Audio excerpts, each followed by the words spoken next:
joining us. Remember, new episodes premiere every Monday, Wednesday, and Friday at 8 p.m. on TV 15 and across other social media platforms. I'm Jasenia Lassiter, wishing you a wonderful week. Stay friendly, St. Martin.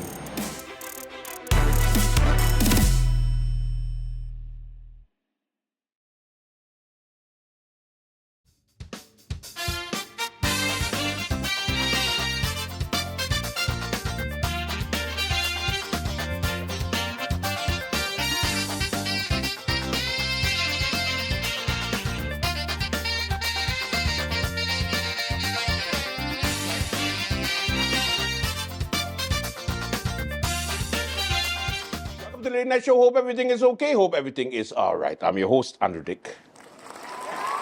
Okie dokie, kids, what's happening on the lovely island of St. Martin? We begin with the news of some politics news. I know that things kind of died down since, we've been privy to the infighting of the PFP. I must say, the dirty laundry of the PFP does be sweet, extra sweet, because it does always make it look like everything is kumbaya. So when we just get a little bit of the tea, we just go like, wait, I'm not ready. Hold on. Let me sit down. Let me get my popcorn. Let me get ready for this thing because they make everything look so flawless, In any case, so we know now that, Ludi is on her way going back to the House of Parliament with Patrice Gomes staying as the Minister of Dromi. Education is going to get a little shake-up with, of course, Melissa Gomes as the head of the Education Department, the Education, Culture, Youth and Sports portfolio. She will be the next minister of that. Now, the question is, will education survive a minister that is straight to the point, does wear better suits than your father, and also is more of a no-nonsense type of person, so you can't just come and tell her something and then she'll be like, okay, let's just get along to go along. You see what she do with her own party, people. Who the hell you think you is when it comes to education, culture, youth, and sport? Now, I know that everybody has a concern when it comes to the education portfolio. No, I am not too much interested in that. I want to see what she's going to do with culture. I want to see what she's going to do with the youth portfolio, because these areas is exactly where she came from. As a youth, she was part of the Democratic Party youth wing. Yeah. She watched her father do politics with the DP for donkey years. And when it comes to culture, she's been part of Carnival forever with different organizations. She's usually the person you see on top of the truck giving out drinks to the troops and giving out drinks and all kind of thing, always volunteering as part of the bacchanalists that she is. So forget education. You got to look at what she's going to do with culture, what she's going to do with youth. I know that as far as the culture aspect is concerned, she plans to also introduce a very nice parade to the culture of St. Martin. So for that, I can't wait for. I don't know what kind of parade it is, but I heard it's going to be colorful. Because, color brings out the niceness of the island. Wonder what kind of color she's going to use. Some way over the... I in a cancel culture time, so I gotta be careful. But I'm looking forward to see what kind of parade she will be introducing. I know that's that's going to be part of the manifesto, that she's introducing new and brand new parades, and also the curriculum when it comes to the youngsters. I know that she also has some plans to really for youngsters in St. Martin to be tuned into the growing up St. Martin, the identity, like who are you? How do you, refer to myself, Are you, he, she, they, we are all one, kind of pronouns. Maybe she might do classes. Tell us, okay, so who are you? I am it. I identify as a late night host, okay? Now, when it comes to the opening of Parliament, took place on Tuesday. Every second Tuesday of September, the opening of Parliament takes place. It was a fashion galore, I must say. I did miss a bit of somewhat of a pictures. Usually, Melissa Gomes and Ludi the Weaver, for the past 4 to 5 years, for every parliamentary year, they always post on Facebook that they have matching socks. I didn't see it this year. I missed it. I don't know why. So maybe they didn't take any pictures, but they were still matching. But in any case, when it comes to the the opening of Parliament, we have your highlight. This is where the governor, the Honorable Ajumi Bailey, was invited to Parliament to talk on behalf of the government on the plans forward for the next upcoming parliamentary term. So it goes from September to September every single year. We don't do it in January, we don't do it after election, we just do it every September. The Netherlands Antilles, for how we had it, every 1st September, every first Monday of September, we get rid, 2nd September of, 2nd September, the Monday, we close it, and on the Tuesday, we open it. Good? All right. So, the plans of the government for the next parliamentary year. President!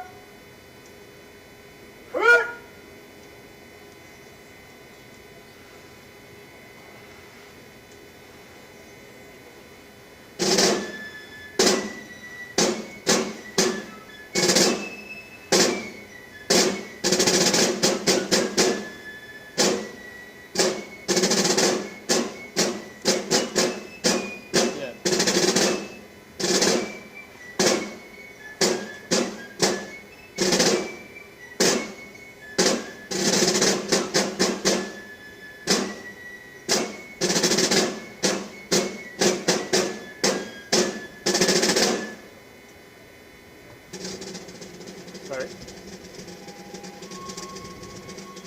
Okay, wait. Let me move. Let me move.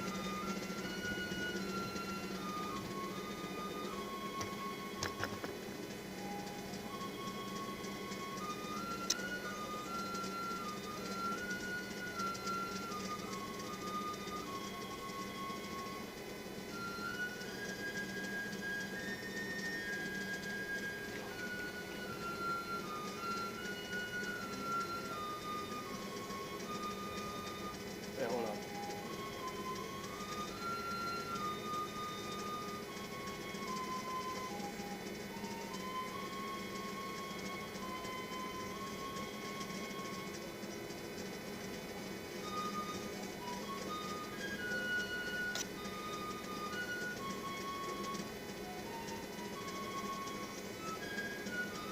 Yeah, yeah.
up with the ball.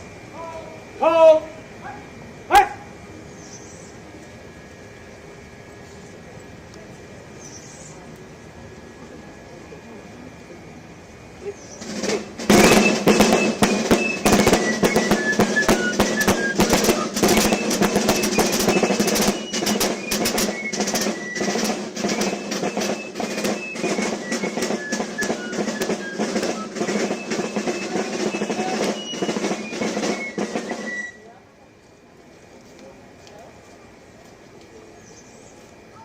Come up on the ball.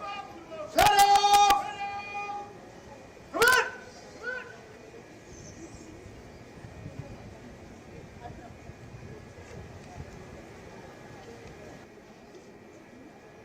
Switching back to the wife.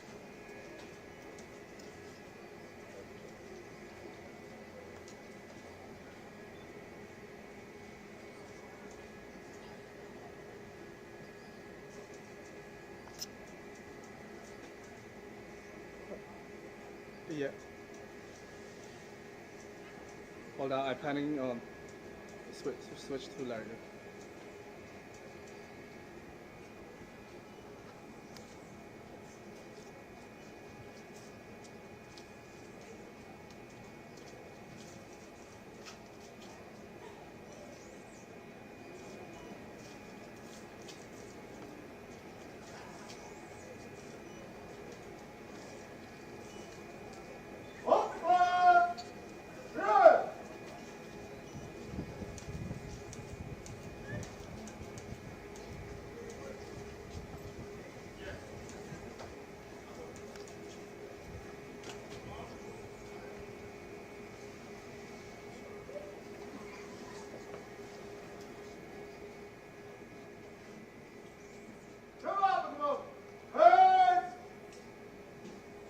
You're not married now.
Madam Chairlady, members of Parliament,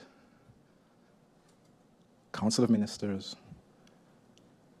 invited guests, ladies and gentlemen, good morning.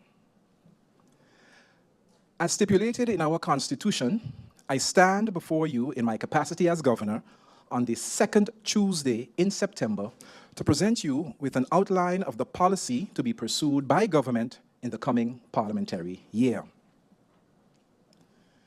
Country St. Martin is at a critical turning point in its development. From the devastating hurricanes of 2017 to the COVID-19 pandemic and the current utility crisis, St. Martin continues to contend with recovery efforts and sustainable development. Sustainable development requires an environment that is enabling. an environment that is conducive with equity and equality for the greater good. However, achieving such requires a foundation built on good governance. Good governance embodies an effective and efficient government. This embodiment is dependent on adequate coordination, collaboration, and cooperation between ministries and between ministries and the Council of Ministers. Considering that this is a complex relationship governed by procedures for collaboration to facilitate the management and communication of the entire public administration, as such, effective interministerial coordination and cooperation is seen as key in governing, as a collapse of internal governance structures results in maladministration. Currently, government's administration, whether in policy formation or operations, is compartmentalized or siloed, which limits the level of coordination and cooperation needed for strategic planning and decision-making. This should not be the case, especially as government struggles with the lack of capacity and resources, as well as the ongoing developmental challenges. The baseline study of the public administration identifies conformity as the main issue. As the procedures, rules, and regulations are in place, conformity issues are related to the fact that an integrated public administration working to implement unity of government policy is largely absent. Roles, responsibilities, and moreover, accountability needs to be in balance in order for any organization to achieve its objectives and purpose. Currently, the work focus and use of resources is to maintain recurrent operational tasks. There is an inability to manage programmatically, thereby leading to inefficiencies and ineffectiveness, distorted decision-making, and strategic management. The current case of public governance needs to realign with its original institutional design and procedures of Country St. Martin. Moreover, there's a need to finalize the institutional design of Country St. Martin. Off the heels of the effects of Hurricanes Irma and Maria and the COVID-19 pandemic, the government of St. Martin has deployed the National Development Vision of St. Martin, NDV. The NDV is a first step in the direction of strategic planning and long-term sustainable development. The baseline study of St. Martin's development from a government perspective has revealed that St. Martin is still transitioning in building government infrastructure and an enabling environment to operate autonomously as a country within the Kingdom of the Netherlands. The transition process essentially requires St. Martin to build a whole government infrastructure, including the effective exercise of a new government system from scratch, whilst at the same time maintaining public services. Despite a great deal of local planning undertaken to effect a transition by 2012, momentum and efforts have faltered. From 2010 to date, St. Martin has had several changes in government. Changes in the executive branch brings along a varying manner in the handling of the public administration. This in particular as it pertains to top-down management of the ministries. As such, operational and strategic governance is in particular impacted as every government tends to govern in a different manner. Albeit the case, this should not continue to negatively affect the functioning of government, as the framework of the public administration serves as the operational anchor for the public administration and good governance. Taking the aforementioned into consideration, it is imperative that the institutional design of Country St. Martin is completed and fully enacted, anchored adequately to ensure not only continuity, but moreover, ensure strategic and operational governance. Change in the executive branch should not equate to the complete and continuous disruption of the public administration, as processes, rules, and regulations remain in place. To effectuate such, currently under development are a series of instruments and initiatives that will support a whole government approach to high-level management. The objective of this approach is to streamline efforts and resources, anchor high-level management, enhance integration of efforts, and establish a knowledge-based public service. These four instruments and initiatives are: 1, strengthening strategic and operational performance through management platforms, the SG and policy platform. These two platforms form an integral part of coordination and collaboration within the public administration with as objective safeguarding the uniformity, interministerial coordination, and cooperation to ensure integration and unity. This requires political maturity. Political maturity to complete the institutional design of Country St. Martin and implement accountability and transparency. But moreover, political maturity to understand the role of government in governing for the future, the long-term future. 2, enhancing donor relations through a funding desk, the Special Envoy, and the Hub. St. Martin is eligible for a range of funding. However, accessibility to funding is not the challenge. The challenge lies more in the areas of governance, project development writing and management, implementation, monitoring, and evaluation. Exacerbating the aforementioned is the lack of adequate financial management and having annual audited accounts to secure donor funding. Therefore, to support the communities of St. Martin in the area of donor relations, a funding desk is being developed that will provide not only insight into funding streams and requirements, but also support varying aspects surrounding requests for funding, such as providing trainings and review of aspects related to governance. Government has also decided to make use of the Special Envoy. The Special Envoy will serve as a direct partner in the identifying, lobbying, and securing donor funding for St. Martin. In addition to the aforementioned, is the pilot project funded through the Resembid program and implemented by Expertise France, better known as the Hub. The Hub is a facility that will support the overseas countries and territories, OCTs, in pursuing development financing. This is a shared space where the OCTs can connect, strategize, share, and collaborate on development issues, strategies, and activities in priority areas. The Hub will also support the OCTs on the technical level with donor envelopes, not only by identifying relevant envelopes, but also in supporting the application process, program, and project management of projects under the guidance of the respective OCT. Furthermore, the Hub will act as an information and knowledge-based facility for OCTs. 3, mainstreaming national development. In 2022, the government of St. Martin concluded and launched the National Development Vision.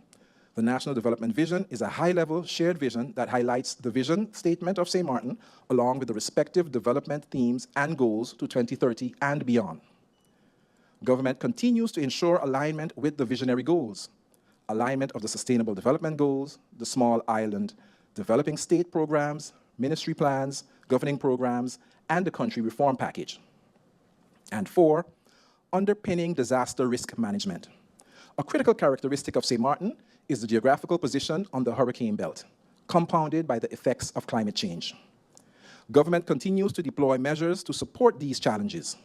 This is done by reinforcing disaster risk management through the development of an Office of Disaster Management, funded through the EU Resembid program. Implemented by Expertise France, the Project Office of Disaster Management is well underway. With the inception phase finalized, the next steps are workshops to determine tasks, roles, and responsibilities along with lines of communication. A critical aspect of the Project Office of Disaster Management includes the linking of climate change to disaster risk management. This is a critical component of the project, as having mitigation and prevention efforts in place will limit the effects of disasters and moreover incorporate climate change in decision-making processes, resulting in minimized impacts. In addition, and also funded by the Resembid program, is the Early Warning System project. This project is of great significance for St. Martin, as it will create a framework for early warning. This framework will include the required processes, standardized messaging in varying languages, as well as identify the most suitable technologies for early warning for St. Martin. Government has also acquired technical assistance for a national climate change report on St. Martin. This project aims to develop a climate change report of St. Martin and to lay the groundwork for the development of a national climate change adaptation plan. As it pertains to finance, government aims to design a macroeconomic framework to achieve and maintain long-term financial stability. This entails establishing strong and healthy financial management and oversight, ensuring government control. Government is in the process of restructuring and redesigning the tax system. The goal is a robust tax system with a broad base, contributing to a fair distribution of income, stimulating the economy, ensuring feasibility and controllability by the tax authorities, increasing the efficiency and effectiveness of the tax collection process, and simplifying the tax system. These initiatives aim to improve government budgeting, strengthen fiscal policy, support new enterprise establishment, enhance existing business productivity, and contribute to national welfare and prosperity. Madam Chairlady, members of Parliament. Presently, the focus for government as it pertains to public health is on better understanding the impact of non-communicable diseases, NCDs, mental health, and healthy lifestyle choices.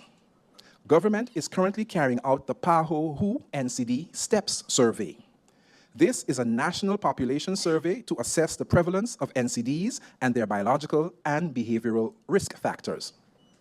This acquired information is important to help prioritize and develop relevant prevention programs such as health promotion campaigns, population screening programs, guidelines for early detection and management of diseases at the primary care level, including lifestyle counseling, and guidelines for the management and follow-up of people with NCDs by specialized healthcare services. Given the issues surrounding mental health, government has continued to prioritize the appropriate steps needed to execute the necessary improvements to support the mental health sector in St. Martin. These steps include, but are not limited to, the development and improvement of legislation, the development of an updated national mental health plan, the development and implementation of a mental health project via the National Recovery Program Bureau, NRPB, and securing the realization of a new mental health facility. The 4 countries in the Kingdom have established structured 4-country consultation meetings to strengthen collaboration on social and labor aspects. A vision document is currently being prepared to be approved by all 4 countries in a consultation meeting scheduled for October. A pilot project was carried out by a joint task force between the ministries of VSA, Justice, and TEAT to regulate illegal employment of foreign workers, and the report for this was recently compiled and will be analyzed to further determine if these attempts were beneficial before moving towards formal changes in regulations. For the remainder of 2024 and into 2025, government continues to work on the following policies and legislations in the area of health, social, and labor reform: establishing a general health care insurance, an unemployment fund, and poverty alleviation, especially amongst the elderly, and an additional amendment to Book 7, Title 10 of the Civil Code, regulating labor agreements. Government is working to establish a sustainable solid waste management system across the island, with the ultimate goal of creating a waste authority responsible for all waste management activities, including setting tariffs and fees. A budget proposal for 2025-2027 is being developed along with a scenario analysis model to determine the waste authority's revenue needs beyond 2028. Plans are also underway to procure waste collection services from 2026 onwards, with a focus on improving waste collection and preventing illegal dumping. Government is drafting a comprehensive long-term strategy in the form of a national housing policy. The housing policy will not only address the immediate need for more housing units, but will also consider the quality and sustainability of these homes. It will ensure that our social housing projects are built to withstand the challenges of our unique environment and provide a safe and healthy living environment for the residents of St. Martin. Madam Chairlady, members of Parliament, the United Nations Office for Project Services, UNOPS Prison Project. The new prison project consists of 2 phases. Phase 1, with a duration of 20 months, started in the second quarter of 2023 and focuses on the design and procurement of a sustainable and effective prison that meets international human rights standards and promotes the reintegration of convicts into society. This phase, amounting to approximately $4 million, is fully funded by the Netherlands. The design is expected to be completed in the third quarter of 2024, whereafter the tender for the construction of the new prison will be published in January 2025. Phase 2 of the project includes the construction of a sustainable and effective prison that ensures adequate, safe, and humane detention. Currently, the total cost of construction of the new prison has been estimated at $51.6 million. For Phase 2, an amount of $29.5 million has been reserved in the capital expenditure budget of St. Martin for 2024, and a multi-year amount of 10 million guilders for 2025. The Netherlands has made an amount of 20 million euros available for Phase 1 and 2 of the project. The new prison will be completed in 2028. As a result of the increase in incidents involving firearms in the past few months, the police force is currently working on a crime image analysis for St. Martin. This crime image analysis is also being produced at a regional level in cooperation with all countries within the kingdom. These analyses are used for the strategic choices regarding the approach to crime and organized crime. The Emergency Recovery Program, ERP1, has repaired 19 hurricane-damaged schools. School gym and sport facility repairs are pending, while the Rahul Illich Sport Complex has had its artificial turf replaced and the athletics track replacement is underway through government-funded investments. The Fostering Resilient Learning Project, with approximately $26.8 million from the Trust Fund, continues preparations to rebuild 2 inclusive schools, restore library services, and develop the ministry's management information system. Demolition of the Sister Marie Laurent School and the Charles Leopold Bell School is scheduled for the 3rd quarter of 2024. These schools are anticipated to open in 2026 and 2027, respectively. Ongoing policy developments in education sector include Special Needs Education Roadmap, Foundation-Based Education Evaluation, Assessment of Education Infrastructure, Language Policy, Literacy and Numeracy Strategy Assessment, Framework for Higher Education Accreditation, and Roadmap for Higher Education Ordinance Implementation. Efforts continue to develop policies for tangible and intangible cultural heritage, aiming for a UNESCO reporting point and co-ratification of the Underwater Heritage Treaty. The Business Outreach and Placement Program, BOP, provides youth with labor market skills. This year's program recently ended with no less than 117 participants and a record number of employers from the private sector. Madam Chairlady, Members of Parliament, this brings me to the state of the economy. St. Martin has shown a robust post-pandemic recovery, driven by stayover tourism and construction. GDP growth is forecasted at 4.3% for 2024, showcasing levels back to normalcy. This growth has been bolstered by accelerated reconstruction activities, supported by significant disbursements from the Trust Fund, new construction via private investments, and by an increase in stayover tourism. Inflation in St. Martin is projected to increase slightly, primarily influenced by global trends, particularly from our main trade partner, the United States. The unemployment rate is forecasted at 5.4% in 2024. This is down from 7.6% in 2021. Stayover arrivals are anticipated in 2024 to be 400,000, approximately a 10 to 15% increase of arrivals in comparison to 2023, and drawing us closer to our figures pre-Irma and Maria. In 2024, we expect 1.4 million cruise passengers.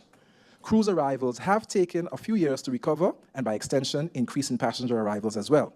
However, we do anticipate further growth this year and by extension in 2025, especially after the FCCA conference that is planned to take place here in October 2024. Efforts of getting the marketplace reconstruction completed is also imperative for the industry alongside beautification and revitalization of Phillipsburg to ensure economic activity remains and passenger experience is enhanced to build loyalty. With the aim of improvement of the economic and investment climate, projects are about to start, in particular, to address the legislative concerns to ensure that doing business in St. Martin can be made easier. Legislative work is near completion and thus making it one step closer to the Gaming Authority, which will assist with the required regulations for safe and responsible gaming while addressing social issues. In the area of agriculture, livestock, and fisheries, government is ensuring to stimulate the sector in various ways, namely, the Green Overseas Program, Train the Trainer hydroponics in school and communities, establishing industry standards and requirements, working alongside neighboring islands to ensure food security, which includes the French side and the islands such as Saba, St. Eustatius, St. Kitts and Nevis, Dominica, and the Dominican Republic, and securing education programs and funding for business opportunities in the sector. Government is planning a review of the current structure and processes in regards to public transportation and defining a way forward for the industry, noting the challenges, cost, and taking into account innovative ways to enhance the experience of residents and visitors alike. Data gathering and research analysis is planned to update the existing national energy policy, given the various challenges and commitments, not only of the country, but that also of our utility company, for synergy and sustainability purposes. Government is also determined to establish the St. Martin Tourism Authority.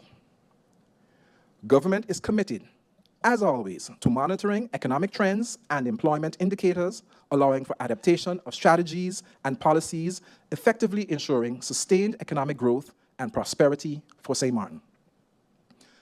Madam Chairlady, members of Parliament, I started off today by stating that country St. Martin is at a critical turning point in its development, that it is imperative that the institutional design of country St. Martin is completed and fully enacted, anchored adequately to ensure not only continuity, but moreover, ensure strategic and operational governance, and that this requires political maturity. Our key socioeconomic and financial indicators are looking promising, but attaining and maintaining sustainable economic growth that leads to prosperity for St. Martin requires, as previously stated, political maturity to understand the role of government in governing for the long-term future. Madam Chairlady, members of Parliament, your role in this is paramount. Country St. Martin is at a critical turning point in its development. Madam Chairlady, members of Parliament, in this new parliamentary year, government will once again present you with various legislative initiatives towards the execution of its plans and realization of its objectives. As representatives of the people of St. Martin, government looks forward to fruitful, effective, and efficient dialogue, as well as your committed participation, this with the aim of garnering your support to serve the public interest on behalf of the people of St. Martin. Madam Chairlady, members of Parliament, I wish you much success this new parliamentary year, and I pray for your wisdom and discernment. Okay, Gov, got you, loud and clear. And then, of course, they did the marching and the usual walk around, shaking hands. Outgoing parliamentarians there still going like, you're going to miss me, and some of them going like, I don't know. I don't know. All right, before we begin, Pete, please, can you put up Patrice Gomes? Yeah. Now, let me tell you something. That's a sharp suit. But whoever he's living at, wherever he's living, whoever he's living with, should have tell him, Patrice, you kind of outgrow the suit, so it's best you just like, get a bigger suit. But I think for him, he was probably like, well, what I'm going to do is I'm going to just wear it because I can grow into it and I get smaller. So what I'm going to do is I'm going to just wear it, and then eventually I will be a bit smaller, and then when I'm smaller, I'll be able to fit into it because I pay a lot of money for it, and government don't pay enough for me to get another suit. So I shall wear it until I get smaller. At least we give it a motivation to fit back into the suit. Hashtag fit back Patrice. Welcome to the Late Night Show. We have a good one for you. Let's begin. You've dreamt it. You've worked hard for it. And now you've got it. You deserve to enjoy the fruits of your labor and know that you're covered in case of a disaster, like an unexpected fire or a vehicular collision. At Magic Insurances, we focus on settling your claims quickly and fairly so you can get back to enjoying your life. Magic Insurances, fast, fair, and always there. New Gen. She my gang. Let's get ready for the party. Girl, want your body. Get ready for the party. Girl, want your body. Let's get ready for the party. Girl, want your body. Get ready for the party. Girl, want your body. Where the party tonight? Someone tell me where the party tonight. Where the party tonight? Someone tell me where the party tonight. Where the party tonight?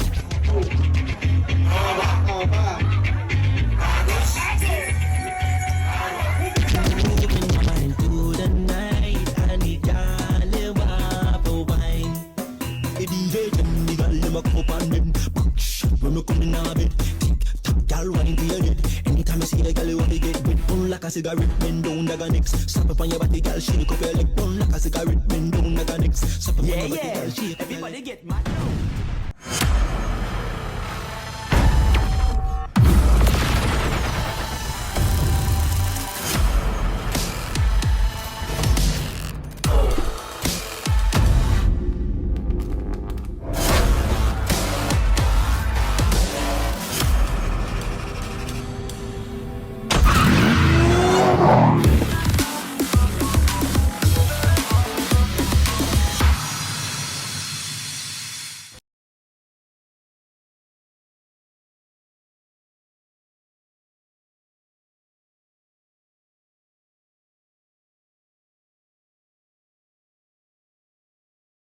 At GEBE, we take the safety and quality of your water seriously. Every day, our dedicated sample collectors venture into the field, visiting the places that matter to you: water tanks, school, supermarkets, home, and high-risk areas. Once these samples return to our water quality lab at KB, they embark on a journey that safeguards your well-being. Our dedicated analysts take over, sending these samples to the microbiology and chemistry departments, respectively. This is where the magic happens. We test for a range of parameters, and we do this every single day, no matter what, including holidays and weekends. In our microbiology department, we focus on 2 major tests targeting various bacteria. Confirmation tests are conducted, and we have plans in place in case the results are confirmed. And then we do it all over again, 7 days a week, 365 days a year. Rain or shine, your water safety never takes a day off. So when you turn on the tap and enjoy a glass of GEBE's water, you can do so with confidence. GEBE, the power to serve.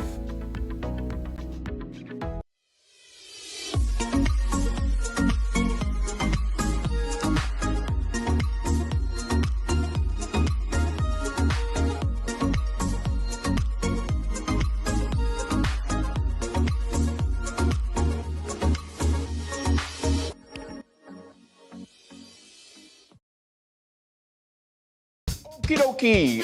Now, when it comes to the marketplace, a groundbreaking took place, and it was a very interesting scene. Why? Because the Minister of Tiat, Krisha Heiliger Martin, and also Miss Close Me Down If You Don't Like Me, she decided to have a nice ceremony, a groundbreaking ceremony, basically saying that, you know, the market vendors is going to move to next to the old government administration building. They put a big tent for them there, and then they're going to just have them set up there until the construction begins at the existing marketplace in Phillipsburg. The only problem is nobody realized that the people who actually buy stuff from the market ladies should have probably get like a notice and basically state that, you know, they move to another location, like a huge sign. Somebody contact sign 999 or go to one of the printry shops, Print and Go, and just tell them, hey, we need a sign that saying marketplace moved, just go this away or go that away. Because nobody seemed to let anybody know, which is the tourist, the one who actually purchased things, that they moved. Note to self, Krisha. Note to self. Your highlights of the particular groundbreaking. Good afternoon, ladies and gentlemen. Good afternoon. I would like to welcome you all to the long-awaited groundbreaking ceremony of the Swaliga Market. Oh, my paradise. We choose that to very nice. My paradise. Made should be to very nice. As Khalid said, the long-awaited groundbreaking of the Swaliga Market. I also say welcome to the esteemed vendors here at the market, because as we look at redeveloping the market and as we create a new experience in Phillipsburg, I think the vendors also bring a sense of authenticity to the country, to our passengers, and to the tourists that visit our Frehi Island. I hope they too take this opportunity to further look and enhance on the experiences and the services and rather the products that is being offered here. You know, from a port standpoint, we frequently say that St. Martin is blessed and cursed in one way. I say blessed because we have a high volume of passengers coming to our destination, but one can also say it can be seen as a curse because our repeat rate, meaning that the amount of times that passengers come to the destination, is on average 3 times. meaning that as a destination, we have to continue doing what we are doing now, what our Honorable Minister have planned. I'm pretty enough to have heard of some of those great plans, and boy, oh boy, I think as Port St. Martin, we can't wait to further collaborate. But again, on in getting to this point, that some people may have started to think that it was a political ball being kicked around for fun, for the fun of it. Well, it isn't. From the day this government took office on May 3rd, 2024, that is about 4 months ago, I made it not just a top priority, but also a key component of my overall vision for the beautification of our capital city. There's a reason why businesses no longer flourish as it used to in town. There's a reason why Great Bay becomes a ghost town after 6 p.m. every day. One of those reasons is the fact that we have lost the quaint attractiveness and the feeling of safety and security that was once a feature of our capital city. To paraphrase the late Dr. Claude Watty, tourism doesn't leave an island. Tourism is driven away from an island. And we have been driving away tourism from town by abandoning car wrecks on the road. And Minister of, he's nodding, he's been hearing from me every other week on that. By allowing unattractive structures to spring up everywhere, by dumping garbage in front of our stores, and by letting Front Street and Back Street become literally unfit for the vehicles to pass through. To restore this great bay back to its past glory, we have to start from somewhere, and what better place than to start with this iconic marketplace? This is why, despite all the talk about this project being good to go when we came into office, we took a critical look at what had been done and decided to go 2 steps further and improve on it. Because as the saying goes, anything worth doing is worth doing well. So with my cabinet and staff of the ministry, we set out to redesign the new marketplace and incorporate it as a central piece of our beautification plans. And as I said before, Great Bay needs a facelift. And that facelift starts with this marketplace.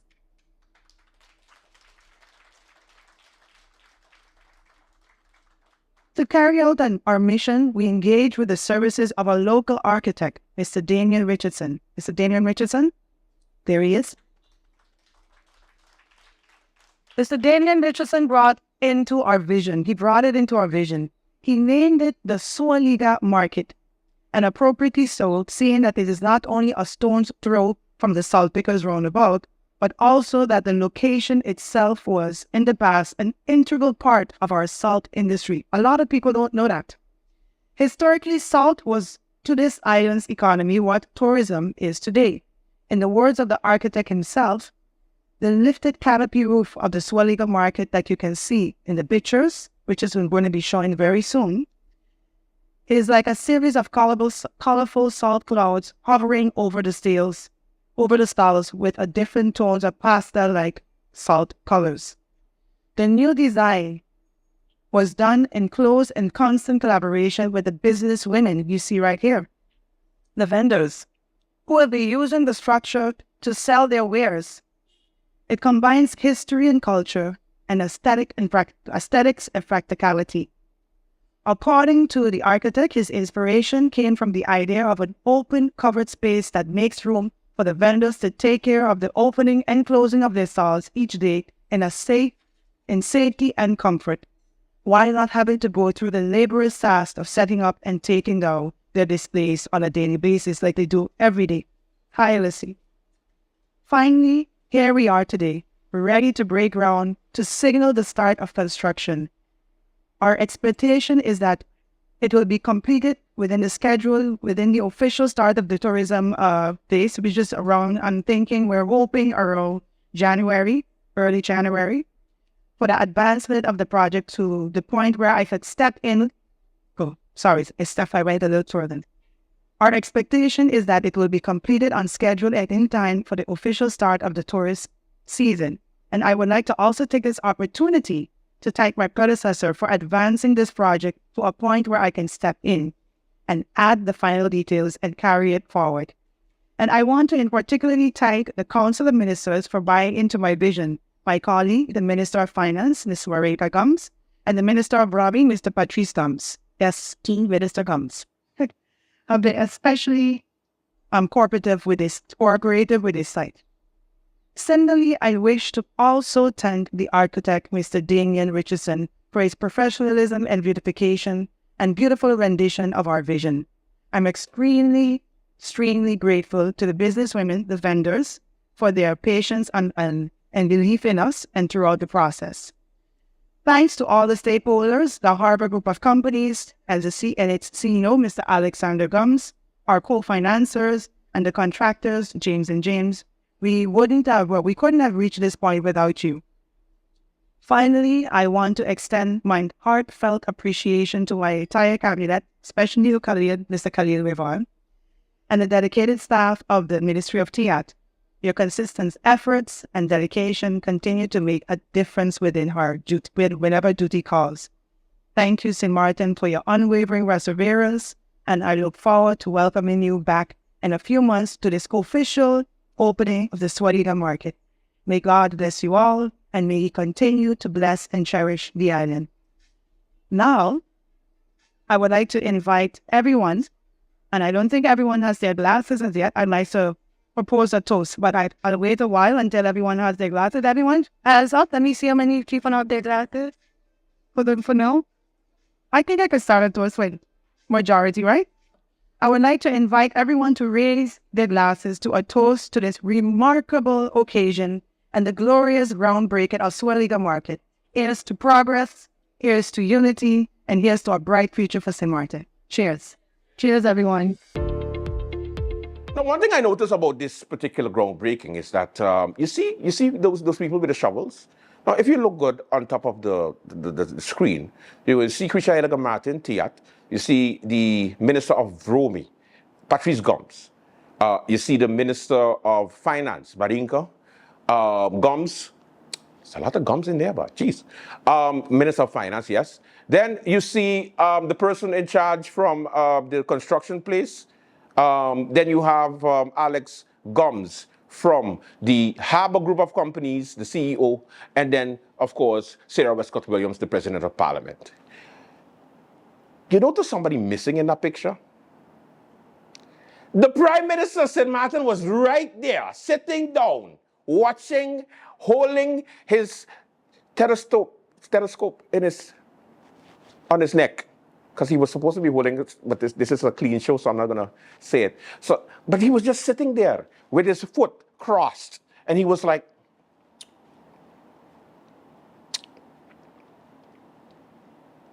nobody see me here. He was sitting there.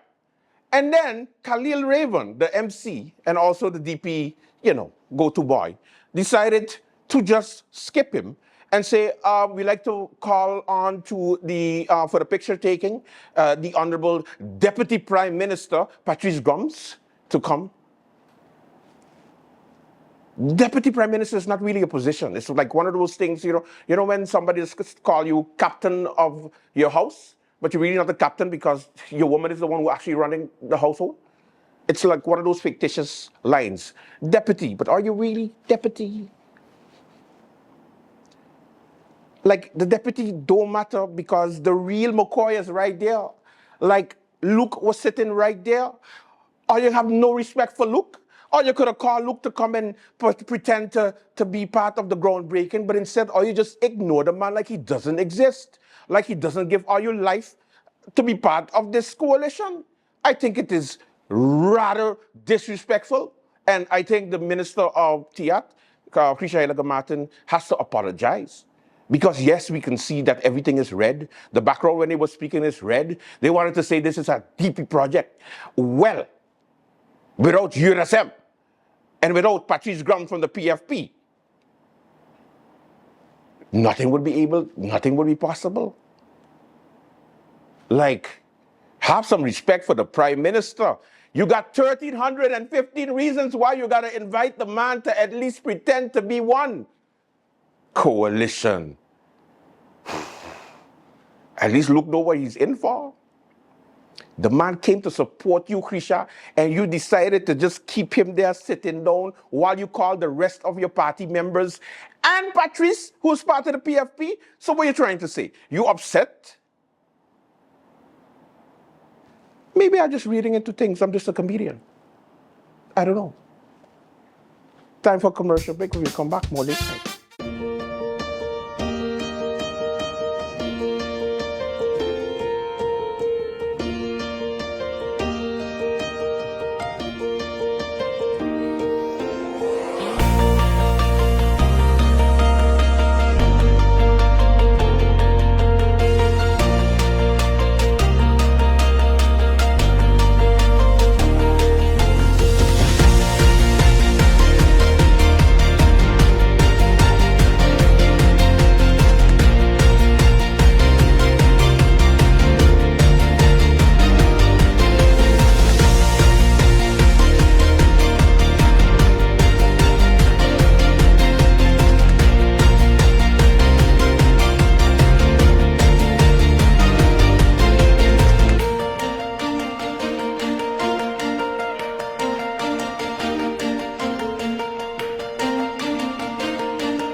Hey, did you know I just signed up for Flex by Telem?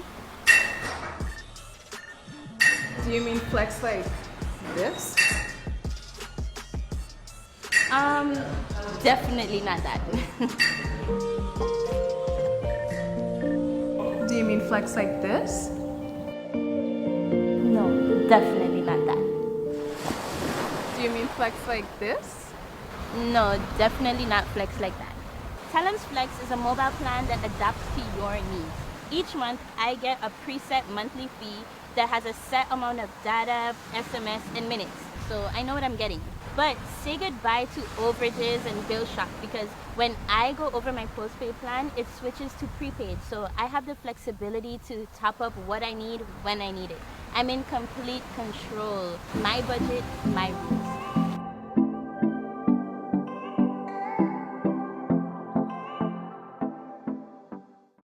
Hello, my people. Make sure you tune in to Sit, Sip, and Chat every Monday at 5 p.m. on TV 15 and every Wednesday at 8:30 p.m.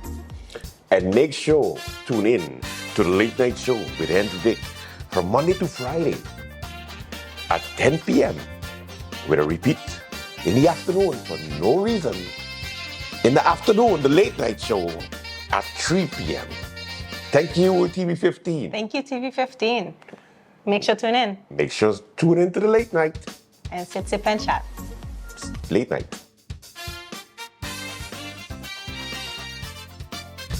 That is for the Late Night Show. Thank you so much for watching. Until tomorrow, do have a safe and pleasant one. Don't forget, like, subscribe, and share wherever you are, wherever you're watching. And make sure, join Raw Caribbean on YouTube, Facebook. You know, just click, join the channel. You get a bunch of programs from the wonderful Great Bay Studios, the news, you know, Monday, Wednesdays, Fridays. You have Sip and Chat and Talk. Glenda, one day I'm going to get it. I can get it one day. But Sip and Chat. Right? Sip and Chat? Yes! And then, of course, we got some other new programs in the works. All right? And, of course, Late Night. Make sure you like, share, be a part, support. Until tomorrow, bye-bye.